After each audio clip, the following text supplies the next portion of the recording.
आपका कंवर दिलशाद साहब, जैसे मैंने पहले कहा कि सुप्रीम कोर्ट ने एक बार फिर से तमाम अफवाहों को खत्म कर दिया है इस फैसले के बाद जो लाहौर हाई कोर्ट के सिंगल बेंच ने दिया था आरओज और डीआरओ से मुतालिक के ब्यूरोक्रेसी की तरफ से उनकी तरफ से इंतजामी अफसरान नहीं लिए जाएंगे।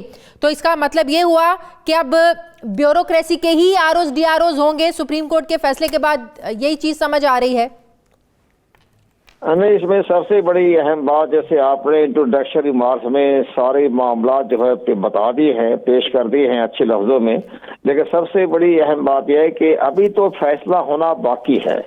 ये फैसला था कि जब सिंगल बेंच के बारे में जो पिटीशन गई थी उनका पॉइंट ऑफ व्यू ये था दरख्वास्त गुजार का कि जनाब आइंदा इंतखाबात के लिए जुडिशरी के ऑफिशियल की खिदमात ली जाए जैसे कि माजी में होता रहा, लेकिन अब ब्यूरोक्रेसी पर हमें एतमाद नहीं है। ब्यूरोक्रेसी का झुकाव होता है मुख्तलिफ सियासी पार्टियों से, तो शफाफ इंतखाबात के लिए जुडिशरी के से का अमला लिया जाए।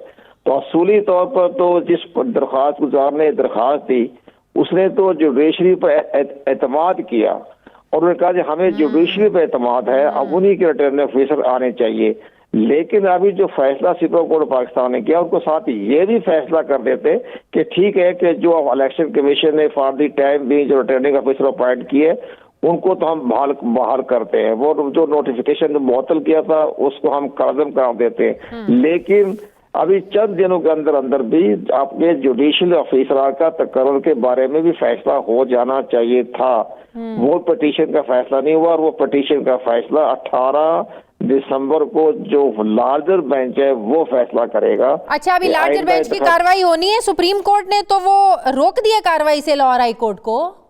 नहीं, वो लाहौर हाई कोर्ट की अपनी सवाबदीद पर होता है, रोकते उनकी मर्जी है। वो बाकायदा भी लार्जर बेंच है, वो भी लाहौर हाई कोर्ट का चीफ जस्टिस है और चीफ जस्टिस पाकिस्तान जो हमारे जस्टिस फाइज ईसा साहब ने बड़ा अहम फैसला दिया था माजी में कि जो कोई केस लाहौर हाई कोर्ट में या किसी हाई कोर्ट में जेर समाअत हो तो सुप्रीम कोर्ट ऑफ पाकिस्तान को मुदाखलत नहीं करनी चाहिए। ये तो मोहतरम जस्टिस फाइज ईसा का बड़ा अहम तारीखी फैसला। जो लार्जर बेंच बना है वो सिंगल बेंच के फैसले के बाद ही बना है ना, तो अब जब सुप्रीम कोर्ट का फैसला आ गया है तो लार्जर बेंच क्या कार्रवाई कर सकता है? कैसे वो फिर समाअत करेंगे?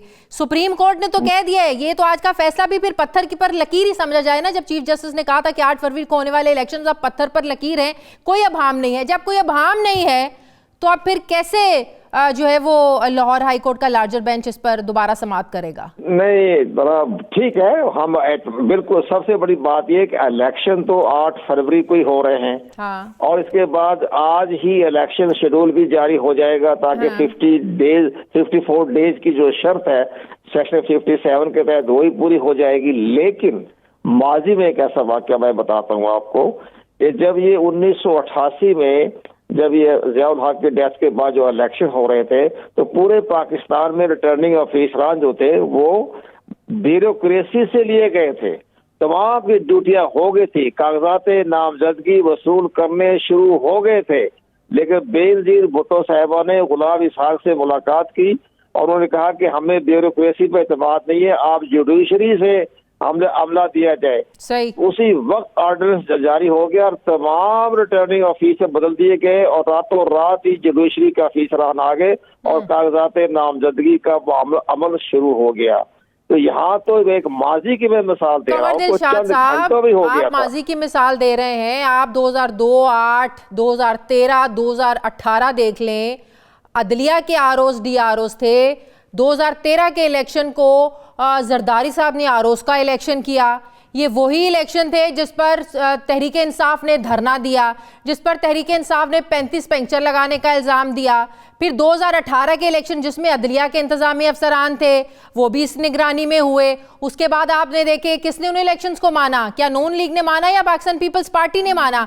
मतलब ये है कि माजी में अदलिया की जेर निगरानी जो इंतखाबात हुए वो भी हमारी सियासी जमातों ने नहीं माने। सर बिल्कुल दुरुस्त फरमाया कि देखो ये हर जगह जो है बदनज़मी और करप्ट प्रैक्टिस की मसाले तो हर निज़ाम में मौजूद है, ख्वाह ब्यूरोक्रेसी से हो या जुडिशरी से हो।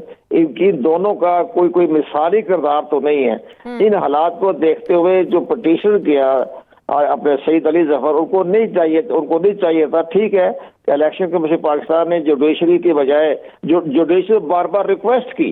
अभी आज ही सुप्रीम कोर्ट ऑफ पाकिस्तान में इलेक्शन कमीशन के वकील ने कहा कि जी इलेक्शन कमीशन पाकिस्तान ने फरवरी से बाकायदा चारों सूबाई हाई कोर्ट्स के रजिस्ट्रार को और इस्लामाबाद हाई कोर्ट के रजिस्ट्रार को बाकायदा रिक्वेस्ट की कि हमें आइंदा इंतखाबात के लिए जुडिशल ऑफिसर दिया जाए।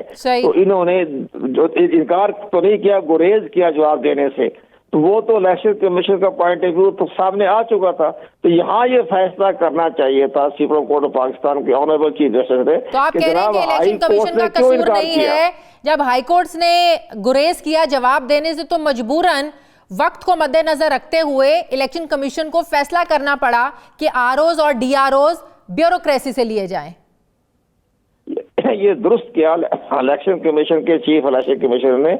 उन्होंने अब सेक्शन 50 और 51 सेक्शन 51 के तहत उन्होंने अल्टरनेटिव तौर पर जुडिशरी की बजाय उन्होंने ब्यूरोक्रेसी से लिया। और आप हैरान हो गई कि चीफ इलेक्शन कमिश्नर ने 1 महीने तक सबकी स्क्रूटनी बजाते खुद की कि वो ब्यूरोक्रेट रहे हैं। इसके बाद उन्होंने अपॉइंटमेंट की तो ये तहरीक इंसाफ के वकील सईद अली जफर को अपने अपील दायर नहीं करनी चाहिए थी। और ब्यूरोक्रेसी हो या जुडिशरी, आप इंतखाबात कराएं, 8 फरवरी को इंतखाबात हो जाएंगे।